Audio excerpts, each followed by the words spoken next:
Hello everyone, welcome to Naira Study. अब आप सब कैसे हैं? आई होप अच्छे होंगे। फ्रेंड्स, मैं नायरा स्वागत करती हूँ आप सबका आपके अपने YouTube channel Naira Study Hub पर। फ्रेंड्स, हम लोगों ने पिछले वीडियो में पाठ योजना देखी थी, उसमें हिंदी और आपका हो जाता है मैथ और साइंस, इनकी पाठ योजना तैयार कर ली थी, यानी कि लेसन प्लान।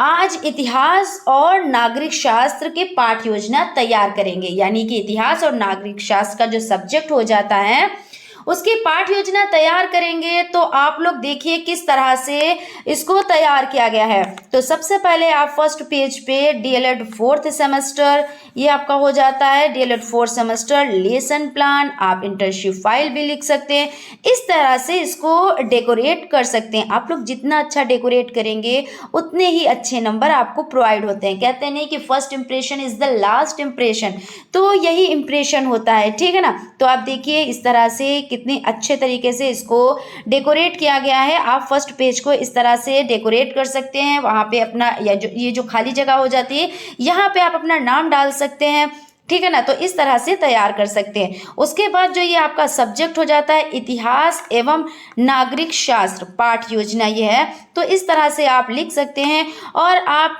चित्रों के सहित में भी इसको आप लोग बना सकते हैं। ज़रूरी नहीं मैंने ये चित्र बनाए हैं तो आप भी यही चित्र बनाएं।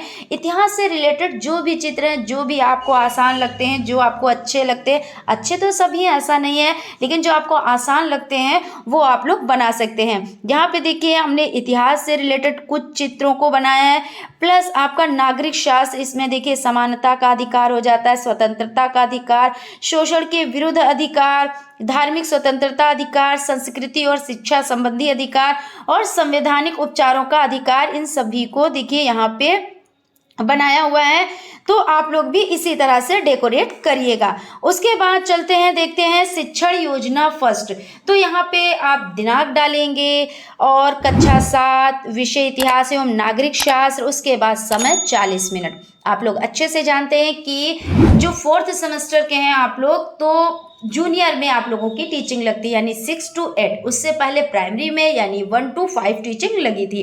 लेकिन जब अच्छे से आप डेकोरेट करके ले जाएंगे, लेसन प्लान अच्छे से बना के ले जाएंगे, तो बच्चे क्या उसको देख के उनमें एक उत्साह जागता है कि हम ये चीज़ पढ़ेंगे। बच्चे बड़े खुश होते हैं खेल खेल में, जब उन्हें शिक्षा दी जाती है, अच्छे से चित्रों के माध्यम से उन्हें शिक्षा दी जाती है, तो बच्चे बहुत ही अच्छे ढंग से शिक्षा लेने के लिए वो तैयार हो जाते हैं, है ना। यही चीज़ तो होती है। आप लोगों ने देखा भी होगा, आप लोगों की टीचिंग चल भी रही होगी, कुछ लोगों की कंप्लीट भी हो गई है, कुछ लोगों की टीचिंग चल भी रही है। तो हम लोग यहाँ पे समझ लेते हैं शिक्षण योजना फर्स्ट, जिसमें देखिए दिनांक, कक्षा, विषय, समय, इन पे हम लोगों ने डिस्कस कर लिया है। अब लर्निंग आउटकम, बच्चे जानते हैं कि इस्लाम धर्म का उदय किस प्रकार हुआ। बच्चों को इस्लाम धर्म के भारत में आगमन की जानकारी है, यानी कि आपने बच्चों से कुछ क्वेश्चंस किए, उसमें बच्चों ने आंसर दिए, आप समझ गए कि बच्चों को ये सब चीज़ें आती हैं। बच्चे जानते हैं कि इस्लाम धर्म का उदय किस प्रकार हुआ और बच्चों को इस्लाम धर्म के भारत के आगमन की जानकारी है। अब आप क्या करेंगे, अब आप बच्चों को इसके आगे का कुछ पढ़ाएंगे। कहते नहीं ज्ञात से अज्ञात की ओर, तो पहले जो चीज़ ज्ञात है तो वो चीज़ आप मालूम कर लें कि बच्चों को आता क्या क्या है। उसके बाद उससे ही रिलेटेड चीज़ें आप आगे पढ़ाएं जो बच्चों को नहीं आता, यानी कि ज्ञात चीज़ें हैं उनको बताएं, उनसे पूछें बच्चों से, और उसके बाद अज्ञात चीज़ों को उनको बताएं। उसके बाद प्रकरण हो जाता है इस्लाम का उदय एवं भारत में उसका आगमन, सीखने सिखाने की सामग्री, श्यामपट हो जाता है, चौक, डस्टर, पाठ्यपुस्तक, दीक्षा ऐप आदि, क्रम संख्या, चरण, समय, आकलन के तरीके। शिक्षण के प्रारंभ में, जो शिक्षण के प्रारंभ में देखिए क्या होता है, प्रकरण को आरंभ करने के लिए शिक्षक बच्चों से परिचय चर्चा करेंगे कि भारत में मुख्यतः किन किन धर्मों को माना जाता है, किन धर्म के लोग किस प्रकार पूजा करते हैं। इसके बाद बताएंगे कि बच्चों आज हम जानेंगे कि इस्लाम का उदय किस प्रकार हुआ है और भारत में उसका आगमन कैसे हुआ है। इसके लिए आपको 5 मिनट, जैसे आपने 5 मिनट दिए बच्चों को और आपने ये सब चीज़ें बता डाली। और आकलन के तरीके यानी परिचर्चा, आप चर्चा कर रहे हैं ना। उसके बाद शिक्षण के दौरान शिक्षक बच्चों को इस्लाम के उदय के विषय में बताएंगे बच्चों। अरब देश के मक्का शहर में सन 570 में हजरत मोहम्मद सल्लल्लाहु ताला अलैहि वसल्लम का जन्म हुआ। उस समय अरब में अनेक छोटे छोटे कबीले थे। ये लोग बहुत सारे देवी देवताओं को मानते थे। इनके बीच भाईचारा बढ़ाने के लिए मोहम्मद साहब सल्लल्लाहु ताला अलैहि वसल्लम ने संदेश दिया कि ईश्वर अल्लाह एक है।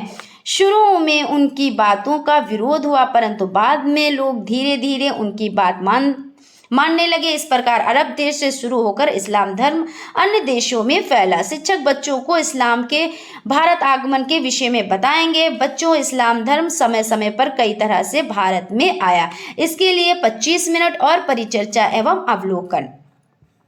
अरब व्यापारियों के माध्यम से सेकंड नंबर पर हो जाता है। मोहम्मद बिन कासिम द्वारा सिंध पर अपना राज्य स्थापित करने से थर्ड नंबर पर हो जाता है। ईरानी शरणार्थियों और सूफी संतों के आने से, सूफी संतों के विचारों की मदद से हिंदू और मुसलमानों ने एक दूसरे के धर्म की समान बातें समझी और वे मानने लगे कि ईश्वर एक है, जिसे अल्लाह, परमात्मा, भगवान जैसे नामों से जाना जाता है। थर्ड हो जाता है शिक्षण के बाद में शिक्षक बच्चों को आपस में चर्चा करने के लिए कहेंगे और उनसे अपने विचारों को प्रस्तुत करने के लिए भी कहेंगे कि वे इस्लाम धर्म के बारे में क्या क्या जानते हैं।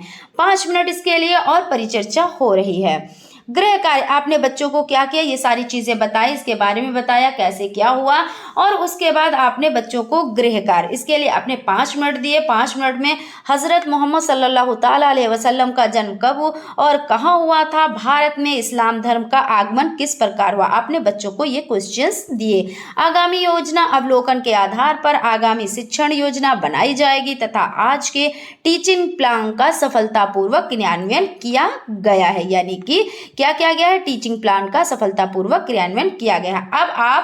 अभी आप किस क्लास में पढ़ा रहे थे, अभी आप देखिए यहाँ पे आप लोग देख सकते हैं कि अभी आप कक्षा 7 का विषय इतिहास एवं नागरिक शास्त्र।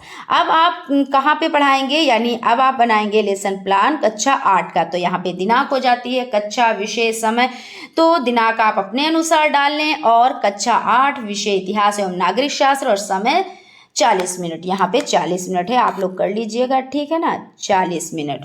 लर्निंग आउटकम, भारत में उस समय आने वाली विदेशी कंपनियों का उनसे संबंधित देशों के नाम बताएंगे। भारत में आने वाली प्रमुख कंपनियों के भारत आने के मार्ग एवं भारत में उनसे जुड़े स्थानों के मानचित्र पर पहचान कर लेते हैं। प्रकरण यूरोपीय शक्तियों का भारत में आगमन, शिक्षण सामग्री, विश्व का नक्शा, चार्ट, दीक्षा एवं वीडियो आदि। शिक्षण अधिगम प्रक्रियाएं, चरण, क्रम संख्या, चरण, समय, आंकलन, तरीका। शिक्षण के प्रारंभ में शिक्षक निम्न प्रश्नों को पूछेंगे, इसके लिए 5 मिनट और प्रश्नोत्तर विधि। गांव में किस किस का उत्पादन होता है, गांव में क्या व्यापारी स्वयं आते हैं या स्वयं बेचने के लिए शहर जाते हैं, क्या कर रहे हैं शिक्षक जो है बच्चों से ये क्वेश्चंस कर रहे हैं। आप अपने शहर जाने के लिए किस साधन का प्रयोग करते हैं, उपरोक्त प्रश्नों से पाठ की शुरुआत करेंगे। यानी कि बच्चों से आप इस तरह से क्वेश्चन करेंगे, यानी कि ये तो जो बच्चों से आप क्वेश्चन करेंगे तो इस तरह से तो हो जाता है कि भाई गांव में किस किस का उत्पादन होता है, तो बच्चे गांव में घूमे होते हैं, किसी का पहले से वहाँ घर होता है तो वो गांव से पढ़ने आते हैं, या कुछ लोग ऐसे होते हैं जो शिक्षा लेने के लिए, जॉब करने के लिए गांव से शहर में आते हैं, तो गांव के बारे में तो सभी को जानकारी होती है, ठीक है ना। तो बच्चे भी इसका आंसर बड़ी आसानी से दे लेंगे। उसके बाद गांव में व्यापारी स्वयं जाते हैं या गांव वाले खुद आते हैं शहर बेचने के लिए, तो ये भी जानते हैं कि कुछ चीज़ें होती है तो वही छोटी सी बाजार लगती है तो वहाँ पे बिक जाता है, लेकिन ज़्यादातर माल क्या होता है कि शहर आते हैं माल बेचने के लिए आड़त वगैरह पर, तो बच्चे ये चीज़ आंसर में बता पाएंगे, अच्छे से बता पाएंगे। फिर क्या करेंगे आप कि आप अपने शहर जाने के लिए किस साधन का प्रयोग करते हैं, तो बच्चे ये भी बता लेंगे कि भाई 2 व्हीलर का या बस का या किसका प्रयोग करते हैं, तो वो सब बच्चे बता लेंगे। फिर उसके बाद आप यहाँ से शुरुआत करेंगे उनकी बेसिक नॉलेज के अकॉर्डिंग, है ना। फिर उसके बाद शिक्षण के दौरान शिक्षक विदेशी व्यापार की समझ के लिए गांव की परिस्थितियों से चर्चा निम्न बिंदुओं पर करेंगे। इसके लिए आप 20 से 25 मिनट और समूह चर्चा का अवलोकन हो रहा है। बिंदु फर्स्ट, वस्तुओं का उत्पादन। बिंदु सेकंड, वस्तुओं को खरीदने के लिए व्यापारी क्यों आते हैं। बच्चों के साथ और उनके उपरांत अंग्रेजों की नीति को बोर्ड पर लिखेंगे और बच्चों से लिखने को कहेंगे। समाकलन, विदेशी कंपनियों ने व्यापार में लाभ के लिए साम दाम दंड भेद आदि तरीके अपनाए राजाओं से अनुमति मांगी, खुशामद की और कुछ भेंट भी दी। पहले क्या होता था, जब हमारा देश आज़ाद नहीं था तो जब देश आज़ाद नहीं था तब तो अंग्रेज़ों का शासन था, लेकिन उससे पहले जब अंग्रेज़ हमारे यहाँ आए थे, कहते नहीं जब कोई मेहमान आता है तो वो बहुत वो दिखाता है कि हाँ हम बहुत अच्छे हैं, ऐसा ऐसे तो हुआ। तो उन लोगों ने क्या किया, आए हमारे यहाँ और उसके बाद बड़े बड़े जब कोई काम करवाना होता था तो वो गिफ्ट लाते थे या मिलने आते थे राजाओं से, तो वो उनके लिए गिफ्ट लेके जाते थे, खुशामद भी करते थे। लेकिन उनकी नज़र किस पे थी, तो हमारे देश पे थी और वो वहाँ यहाँ राज करना चाहते थे। उसके बाद जो है उन लोगों ने कब्जा किया, लेकिन उससे पहले जब जाते थे तो क्या करते थे, तो गिफ्ट दिया करते थे। उसके बाद पुराने यूरोपीय व्यापारिक मार्ग 3 थे। फारस की खाड़ी से होता हुआ समुद्री मार्ग, लाल सागर से सिकंदरिया तक समुद्री मार्ग, मध्य एशिया से मिस्र होता हुआ समुद्री मार्ग और यूरोपीय व्यापारिक कंपनियों के दक्षिण में स्थापना। पुर्तगालियों ने गोवा दमन द्वीप में व्यापारिक केंद्र बनाए। डच ने कालीकट, कोची, नागापट्टनम तथा चिनसुरा में व्यापारिक केंद्र बनाए। भारत से वस्तुओं के व्यापार के लिए वेनिस और जिनेवा प्रमुख व्यापारिक केंद्र। ये सब क्या, तो ये सब शिक्षक बता रहे हैं बच्चों को, ठीक है ना। भारत में सबसे पहले पुर्तगाली व्यापारी आए और कंपनियां व्यापार के लिए कई लोगों की हिस्सेदारी होती हैं। फैक्ट्री का अर्थ व्यापारिक केंद्रों में स्थापित कार्यालय से होता था।